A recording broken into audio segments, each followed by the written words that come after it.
Hey guys, welcome back to the channel. I'm Patrick and this is Rustaholic, and we're ready to jump into a brand new project. And the project is going to be our 1963 Chevrolet Corvair.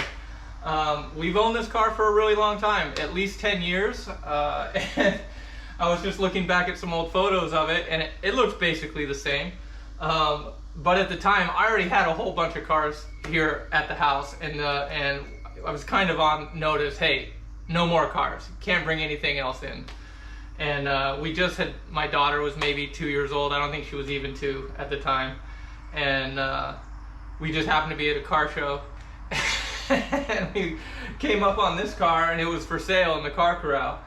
And long story short, my wife fell in love with it, so there was kind of an amendment to the rule where I couldn't bring any more cars to the property, but it was okay if she did.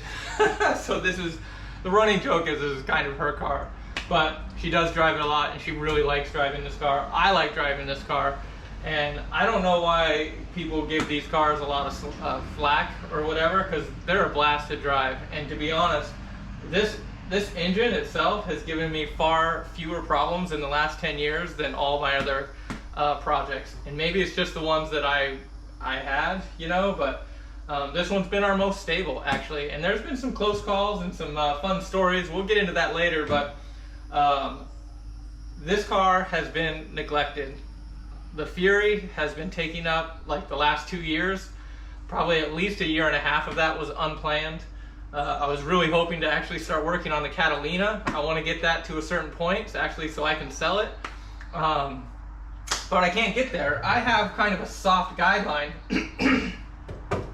Registered cars come first. So even though this one is a running, driving car, and the improvements that we just did recently seem to be holding, my wife and I have taken on some pretty long trips and haven't had any issues. Those electrical issues haven't come back since those, which is great. It has a major issue that has developed in the last year and a half, and because of that, the car has kind of been sitting in the background because the Fury's been taking up the bay. And the problem is the front main seal in the car finally let go. And so everywhere you go, it just leaves a puddle. And I don't like leaking cars. I mean, a little bit is okay, you know, but when you're just like dumping a puddle everywhere you go, and every day you have to, anytime you want to drive it, you have to put in a quart of oil and a quart of transmission just to get it down the road. That's not sustainable. So that's not how we're trying to do it. So also, this one's weird, you know, it's just different. I can't pull it out this way. It has to go out through the bottom, kind of like I guess I watch a lot of Chris Birdsong, and all his chargers and stuff come out from the bottom. So I'm going to take some of his stuff that he does with his chargers and apply it to this Corvair, actually. And I've watched like all the videos on how to pull out a Corvair engine, and we're just going to go with that. I'm going to mold all those together and come up with our version of it. But ultimately, the body of this car is going to have to go pretty high in the air. And we're going to try to pull this engine out and the drivetrain and everything all at once, because I got transmission stuff to do. I got the front seal I have to do. Pretty much everything is leaking here. So I'm going to bring you in closer. I'll give you a quick look at underneath and the issue that we're actually having, and some differences there, and then we're just going to jump into it. I think the first step for me is going to be just disconnecting and pulling everything I can from the top, and yeah, get everything disconnected up top and then see what we can do underneath. Alright, let's get started. Here's a quick look of it underneath the car. You can see we're dripping some oil right there, and the transmission's leaking a little bit further aft, I guess. But here's the real issue that I want to show you. I don't know if you can see in there. See how it's really corroded and oiled up? Those tubes in there are really leaking bad. Those are the push rod tubes, and we're going to reseal those as well. The driver's side though, looks really good. It's not really leaking so much over here. This is really what it should look like, a lot better. But we'll try to get that fixed. Here's a quick look at the top side before we do anything. It's pretty dirty. We've neglected it quite a bit. But we're going to get that all fixed up, make this all clean and new for its second run here. And hopefully after we do this, it'll be leak free and it'll go for another 10 years. Alright, let's get started.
Alright, this is our status. Got pretty much everything disconnected. I am going to have to go under the car to pull out the that starter cable from the other side. I guess that might actually just drop down with it. I'm going to pull these things off here because they're running a little high, and I think I'm going to pull as much as I can here, maybe even this cover, just while it's out and easy. I don't know. Might as well. And then we can start getting into what we got to do with the hard part, get this thing in the air. So.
couple new toys here.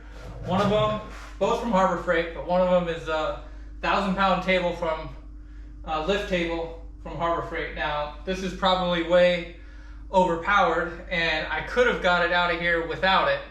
But I think for my purposes, I want to make sure that when I do put it back in, I'll be able to take the engine to the car and not vice versa, because this car is so low that when it's all the way down, I can't get under it. I don't have a lift, and man, does that seem a lot easier if you have a lift. If you don't have a lift, you can get it out without one of these and without what I'm doing, but this is my setup. This is what I've got. And I don't know if you noticed, I got this cable here and a strap around the body mount down here, and it goes up to my winches that I have in the ceiling. Now, we haven't been able to play with these yet on this channel, and I built them years and years ago.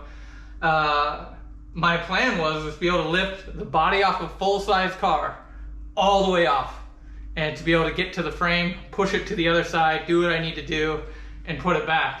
But I've never been able to do it, and these winches up there are severely underpowered. They would never be able to do that anyway. I think they're only 2,500, maybe 3,000 pounds lift, so I don't even think it will lift the back of this car by itself. But what I do think it will do is, once the engine and transmission and everything, the whole drivetrain is disconnected, it should lift the back of the car and pivot it up like this. It should be able to do that. So I'll be able to get it as high as I need to be able to get this car out. Now, with this lift, it's a minimum of 11 inches. And you need at least 23 inches of clearance to get this engine out. So at the end of the day, this cover, where there's a cover that you can take out here that gives you a little bit more, but once that cover's gone, I gotta get 32 inches above that cover. So it's gonna be pretty high, so it'll be fun. I am going to prop the front of the car on these jack stands, on these ramp stands, and I'm gonna do that because it'll give me an extra 8 inches, so once I'm under there and I can mess with it, because I can't see so good, so close, so I need a certain distance away to be able to see bolts and things. So that'll help get the whole baseline of the car up a little bit, so I'll be able to get to everything I need. And then once I can, it'll also allow me to push the table up underneath it so that I can get it underneath the engine and support it. Once that's done and everything is disconnected, then I'm going to use my winch here to just lift the back of the car. And when I do that, I want to make sure that those wheels are secured to the ramp stands in a way that it secures the pivot point. So it'll be using the regular suspension, and as I raise it with the winch, it will stay in that one point, just like that. It's not going to move forward, it's not going to move around, and it'll just go up and down just like that. And that is from Chris Birdsong. He does that with his Chargers, except he does it with the back wheels, because he lifts the front up to pull those 440s and stuff, the suspension and everything out from under the bottom. And I think to myself, hey, that's gonna work for my Corvair too. So we're gonna give it a shot. And then, hey, we might as well see if this will lift it. It's not gonna hurt anything. And if it doesn't, no big deal. We'll just use the regular jacks and get it in the air for the baseline, so we can take care of all the disconnecting stuff underneath the car. All right, I'm excited about this plan. Let's do it.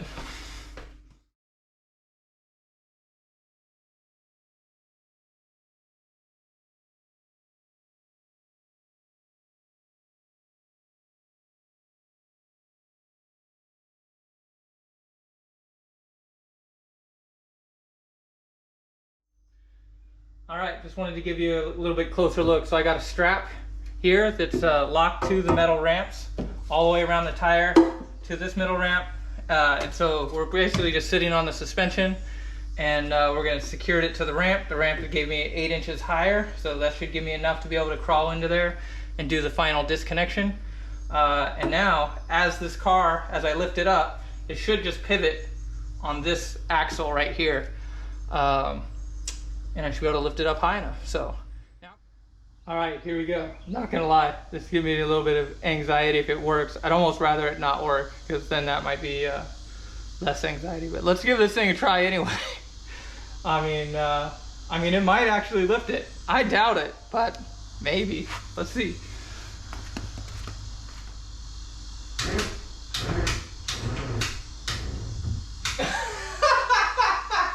Nope, not even close. All right, we'll do it the slow way.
Let's see what we've got.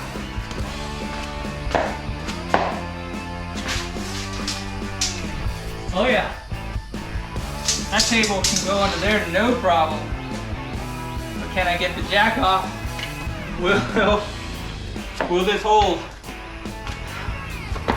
Honestly, this car is pretty rusty underneath, so I'm always wary of putting all this weight on the back.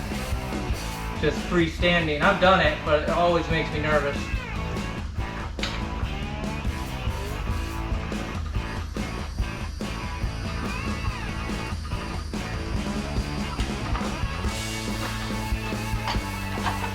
All right, it's free.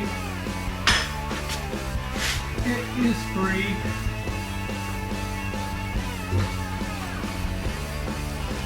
We'll do some safety checks before I climb under there, and seems pretty taut. And I might even slide this table underneath it a little bit. I still got to drain the oil, things of that nature. But now, yeah, we could prep for getting under the car. So I might slide this table under there anyway, and just make sure that it's between me and this drivetrain.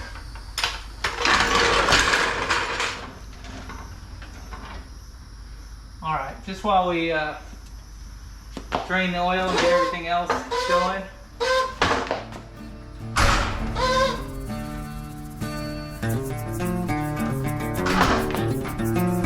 Here we go.